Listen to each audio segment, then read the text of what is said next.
안녕하십니까. 인생생선의 생선입니다. 이번에 대부분 학생들이 중간고사를 봤죠. 그래서 중간고사 이후에 여러분들은 어떻게 자기만의 피드백을 하셨나요? 그리고 2차 고사, 앞으로 미래에 있을 시험에 대해서 어떤 전략이나 대책을 마련하고 계신가요? 이와 관련돼서 제가 오늘 말씀드릴 내용은 After Test, Self Feedback입니다. 그래서 나 스스로 어떻게 이번 시험을 통해서 다음의 방향성을 잡고 새로운 학습법으로 일상적인 활동을 할 것인가, 이거에 대한 가이드라인을 드리는 시간을 가질까 합니다. 다음에 현재, 과거, 미래의 기준이 있습니다. 여기서 현재는 우리가 새로운 뭔가를 변화를 일으킬 수 있는 아주 중요한 순간이잖아요. 그리고 과거에 대해서는 분명히 과거에 후회하는 것들, 과거에 우리가 잘못하는 학습법, 아니면 과거에 했었던 실수, 이런 것들을 위해서 한번 돌아볼 필요는 있는데, 과거에 너무 연연하는 것은 그렇게 좋지 않고요. 근데 과거는 우리가 한번 정리해 볼 필요가 있습니다. 내가 어떻게 살아왔는가, 혹은 밀린 과제들은 무엇이었는가. 그래서 현재 어떠한 전략이나 계획과 의도를 가지고 미래에 준비해 나가고 꾸준하게 해나갈 것인가, 이런 식으로 바라보면 좋겠습니다. 일단 제가 담당하고 있는 파트가 영어이기 때문에 영어 먼저 말씀드리면은, 일단 영어는 회화 파트, 단어, 본문 파트, 그리고 문법 파트, 서술형 파트가 있죠. 그래서 회화적인 부분에서 다뤄져야 될 부분 같은 경우는 항상 우리는 내가 뭔가를 충실히 준비하였는가를 마인드맵, 완전학습의 관점에서 생각을 하셔야 됩니다. 제가 학생들한테 평소에 이야기하는 회화가 완전학습으로 되기 위한 조건은, 첫 번째, 회화를 정리를 할 때 그 회화가 일어나는 장소, 둘의 관계, 핵심적인 회화 표현, 그 안에 들어가 있는 문법, 서술형 등등이 그 핵심 과제라고 이야기를 하고요. 단어와 관련돼서는 어휘 선택 또는 영영풀이가 가장 주된 핵심입니다. 좀 더 고차원적인 또는 고등학교적인 관점에서 바라본다면 전미사의 품사의 변화, 접두사의 의미 변화 등을 이야기할 수 있겠죠. 본문 같은 경우에는 본문에 대해서 각 단락별로, 주제별로 요약을 하는 것, 그래서 내가 지금 접하고 있는 지문이 어떤 내용이고 그 내용에 대해서 내가 충분히 보지 않고 설명이 가능한가, 이것이 아무래도 가장 큰 핵심이 되겠죠. 그 다음 문법과 관련된 내용은, 중학교 같은 경우는 한과 두과 내 시험 범위가 있고 각각 2개씩 문법이 있잖아요. 그렇기 때문에 내가 공부했던 문법에 대해서 충분히 경우의 수를 준비하였는가, 그거에 대한 문제풀이가 충분하였는가를 생각해 볼 필요가 있고요. 그래서 내가 준비했던, 내가 공부했던 부분과 실제로 시험에서 출제된 내용에서 내가 생각했던 범위 내에서 문제가 출제되었는가, 아니면 경우의 수를 벗어나는 문제가 있었는가, 즉 내가 예측할 수 없었던 문제가 있는 것을 확인할 필요가 있겠죠. 그리고 결국에는 내가 공부했던 방식이, 문법 같은 경우는 우리가 문법에 대한 개념, 정의, 그리고 종류, 해석법, 그리고 뭐 특수한 경우의 수, 그거에 대한 예문, 예시, 장문 등등 여러분들이 한 문법에 대해서 이렇게 완전학습을 명확하게 하였는가, 그래서 내가 이것을 완전학습 2단계인 적용, 문제풀이 단계에 충분히 잘 연습을 하였고 기억했는가가 가장 큰 핵심일 거라고 생각합니다. 이렇게 일단 영어적인 부분에서는 이야기하고요. 추가적으로 말씀드릴 내용은 현장에서, 시험에서 내가 어떠한 환경적인 부분이나 심리적인 부분, 아니면은 너무 벼락치기 위주로 했기 때문에 기억의 문제, 컨디션의 난조 등등 심리적인 문제가 발생됐다라는 거. 대부분 학생들이 시험이 끝나고 오면 하는 말이, 선생님 제가 알고 있는 문제를 틀렸어요, 실수했어요, 정답을 고쳐서 틀렸어요, 이런 식의 실수에 대한 이야기를 많이 하거든요. 사실은 그 실수라고 하기보다는 내가 어떤 문제를 적용하는 단계 또는 완벽하게 이해하고 있는 단계가 충실하지 않았기 때문에 발생되는 문제지, 실수나 헷갈린다 이런 것들은 실제로 그냥 모른다 쪽에 가깝다라고 생각하면 됩니다. 그리고 시험과 관련돼서 시간이나 계획에 대해서 어떻게 관리하였는가, 물론 시험 시간에, 시간 분배상에서 중학교 같은 경우는 영어 시험을 한번 보면 2, 30분이 남는 학생들이 많은데 실제로 고등학교에 가면 영어 페이지가 8페이지, 6페이지에서 8페이지고 시험 범위도 중학교에 비해서 4, 5배, 많게는 10배가 넘어갔기 때문에 학생들이 3등급, 4등급 학생들 같은 경우는 시험 시간에 문제를 다 못 푸는 경우가 허다합니다. 이러한 시간 관리, 계획 관리, 아니면 일상적으로 시험 대비를 하는 여러분들의 그 시간 관리가 어떻게 되었는가, 이런 것들을 좀 종합적으로 판단해 볼 수 있겠죠. 다음으로 말씀드릴 내용은 학습법, 이론과 관련된 내용입니다. 일단 여러분들이 이 엔츠라는 것, 자동적인 부정적인 사고방식이라는 이론에 의해서 시험의 결과에 따라서 여러분들의 감정 변화가 심할 거라고 생각합니다. 내가 잘 봤으면 당연히 잘 본 거에 대해서 충분히 축하해 볼 이야기지만, 내가 충분히 노력에 의해서 성적을 받았는가, 아니면 학교의 시험 난이도가 쉬워서 내가 잘 봤는가, 벼락치기로 인해서 운 좋게 잘 봤는가, 이런 것들을 통해서 여러분들이 한번 잘 확인해 보시면 좋겠고요. 그리고 기본 습관과 관련돼서는 공부를 하기 위해서 가장 기본적인 환경 설정이라는 거죠.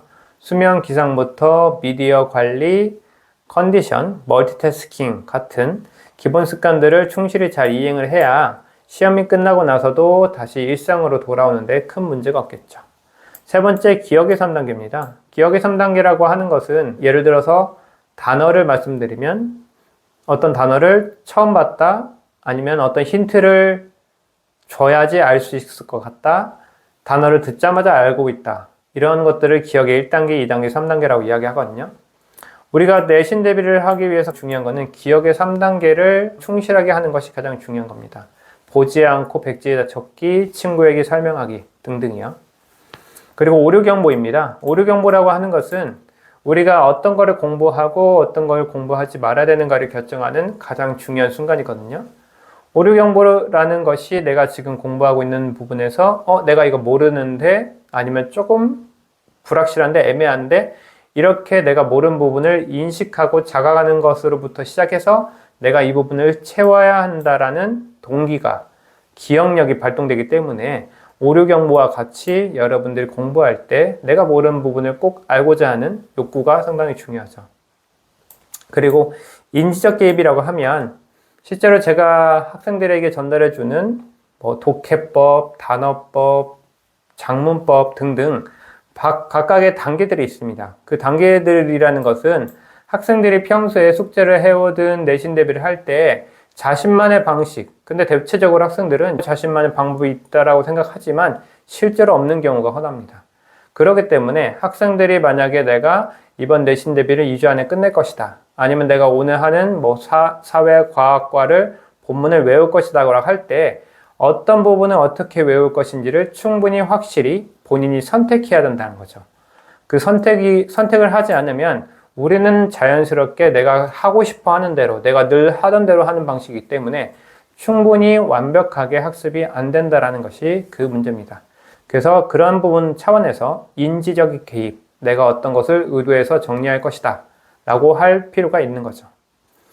그 다음에 심적 표상과 마인드맵인데, 심적 표상이라는 것은 우리 지식에 쌓이는 암묵지와 같습니다. 마인드맵도 같은 개념이고요. 내가 어떤 하나의 문법을 정리한다, 이번에 3차고사에 대한 본문을 정리한다고 했을 때 본문을 정리하는 방식이 여러 가지가 있을 거잖아요. 그 내용을 정리하는 부분도 있고, 거기에 들어가 있는 문법을 정리할 수 있고, 단어를 정리할 수 있고, 기타 등등 여러 가지가 있잖아요.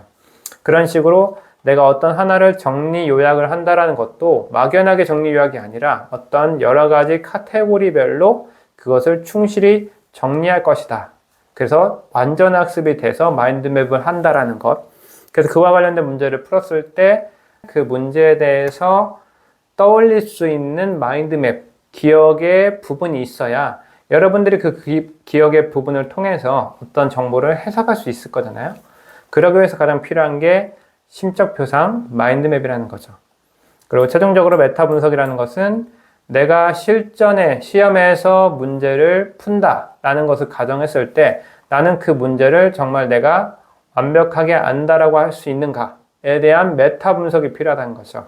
내가 완벽하게 안다라는 것을 증거로서 문제를 풀 수도 있지만, 안 보고 정리해 보거나 지문의 한 문장을 보고 충분히 말할 수 있는가, 내용의 흐름을 파악할 수 있는가를 확인할 수 있는 메타 분석이 잘 돼 있는 학생일수록 실제로 학생이 알고 있는 내용과 시험에서 본 결과의 이 성적의 차이가 작을 수밖에 없겠죠. 그런데 메타 분석을 하지 않는 학생들은 대체적으로 실수가 잦고 자기가 공부했던 것만큼 실력이 안 나온다라는 이야기를 하게 됩니다. 다음으로 과거에 대해서 한번 되짚어 보면 좋을 것 같은데요. 과거라고 하면은 우리가 말하는 이 밀린 과제들입니다. 밀린 과제들 중에서 가장 큰 문제로서 작용되는 것 중에 하나가 일단 어휘력이에요. 어휘력, 문해력, 그리고 국어과 같은 경우에는 단어, 한자 등이 그에 해당하는 거죠. 영어도 마찬가지고 국어, 사회, 과학, 도덕, 윤리를 공부할 때 가장 기본적으로 사용되는 한자들에 대한 이해가 없다면 아무래도 학생들이 공부를 하는데 더 많은 에너지를 쓰게 되는 것은 당연한 거죠. 그렇기 때문에 대체적으로 학생들에게 필요한 밀린 과제들은 두 가지입니다. 어휘력과 평소에 글, 활자로 되어 있는 글을 많이 읽지 않는 습관, 그것으로 인해서 많은 에너지가 쓰인다는 거죠. 똑같이 다른 문해력을 갖춘 학생들과 똑같은 시간에 시험 대비를 했을 경우에 어휘력과 문해력이 안 되는 학생들은 훨씬 더 많은 시간을 걸린다는 점, 그리고 그런 학생들일수록 핵심에 대해서 파악할 수 있는 키워드, 내가 이 글에 대한 중심 내용이 무엇이고 어디가 중요하고 중요하지 않은지를 분별할 수 있는 능력 또한 떨어질 수밖에 없다는 거죠. 그래서 그와 관련된 훈련으로서 독해력, 사고력, 그리고 평소에 접하는 배경 지식, 이런 모든 것들이 어떻게 보면 우리가 단순하게 중학교에서 고등학교 올라가서 고등학교에서 열심히 하자가 아니라 평소에 여러분들이 쌓고 있는 지식들이, 아니면 평소의 습관, 글을 읽는 연습, 단순히 동영상을 보거나 책을 읽을 때 그냥 막연하게 읽는 것이 아니라 그것에 대해서 여러분의 생각을 담는다거나 아니면 여러분이 그것을 분석해보는, 여러분들이 이해하기 쉬운 말로 정리해보는 이러한 작은 습관들이 모여서 여러분들이 고등교육을 받을 때 한결 수월해진다는 것을 알 수 있다는 거죠. 그와 관련돼서는 제가 평소 학생들한테 이야기하는 독해법, 사고력 등의 커리큘럼이 있습니다. 자, 마지막으로 미래 시점으로 와보도록 하겠습니다. 일단 여러분들이 시험을 다 받고 결과도 나왔죠? 근데 제가 학생들한테 시험의 결과가 나오고 나서 항상 하는 말은 그겁니다. 그래서 바뀔 마음이 생겼어? 아니면 선생님 말대로 학습법을 바꿔볼래? 아니면은 너가 시험을 못 봐서 그것에 대한 결핍으로 더 열심히 하고 싶어? 라는 이런 감정적인 질문들을 던지거든요. 어떻게 보면 시험이 학생들에게 동기부여의 역할을 충실히 했는가를 물어보는 거죠. 그래서 제가 첫 번째로 결핍에 대해서 물어보고, 그리고 본인이 선생님 이번에 제가 열심히 했는데요? 아니면 열심히 하지 않았는데요? 그래서 채우고 싶어요. 열심히 하고 싶어요. 이런 식으로 미래를 위해서 준비를 해야 될 여러 가지 중에서 앞에서 말씀드렸던 기본적인 습관, 기초적인 밀린 과제를 하는 것뿐만 아니라 학생들이 동기부여를 오랫동안 유지할 수 있도록 하기 위한 방법들이 중요하다는 거죠. 그러기 위해서 아무래도 이제 현위치를 파악하고 현위치에서 학생들에게 필요한 단계들이 있을 겁니다. 그리고 학생들이 지금 당장 자신이 50%라고 하면 60%나 70% 정도의 조금 긴장을 할 만한, 조금 어려운 난이도를 해결해 나갈 수 있는 정도의 단계를 설정하고 분량과 함께, 그래야만 학생들이 지금보다 좀씩 나아지면서 1개월 반, 2개월 후에 기말고사 아니면은 여름방학 이후에 어느 정도 성과를 얻을 수 있다란 말이죠. 그래서 무엇보다도 중요한 것은 현위치를 파악하는 것이 단순히 학습적인 부분뿐만 아니라 수면 기상, 미디어 사용 시간, 평소 자기가 앉아서 할 수 있는 집중력을 키우기 위한 멀티태스킹을 얼마나 하는가, 그리고 휴식을 제때 취하는가, 운동을 조금씩 하는가, 이러한 모든 것들에 대한 현위치를 파악하고 그 다음에 그런 기본기를 다지는 습관과 더불어 학습법을 수정해 나가야 된다는 거죠. 그래서 향상시켜야만 그래야 2차, 3차 고사 때 비로소 진정한 변화가 있을 수 있다는 겁니다. 그러기 위해서 학습적인 것 외에 일상적인 습관이라고 하면은 일단 학생들은 자기 스스로 자기의 현위치를 파악하기 위해서 자기와의 대화의 시간, 자기만의 평가 등을 좀 준비할 필요가 있습니다. 대표적으로 일기를 쓴다거나 오늘 하루에 대해서 기억나는 것을 적어본다거나 그것에서 느꼈던 점, 아쉬웠던 점 등을 추적하는 자기평가라는 개념이 따지고 보면 학교에서 시험 대비랑 같은 거예요. 그렇기 때문에 자기평가에 대해서 자기 생각을 좀 구체화적으로 표현하는 연습이 일상적으로 있어야만 고등학교 또는 평소 시험 대비와도 연관성이 있다. 그리고 대체적으로 학생들이 사용하는 언어, 일상적인 언어는 많이 써봤자 200단에서 500단어 선이라고 보거든요. 대부분 일반적인 사람들이.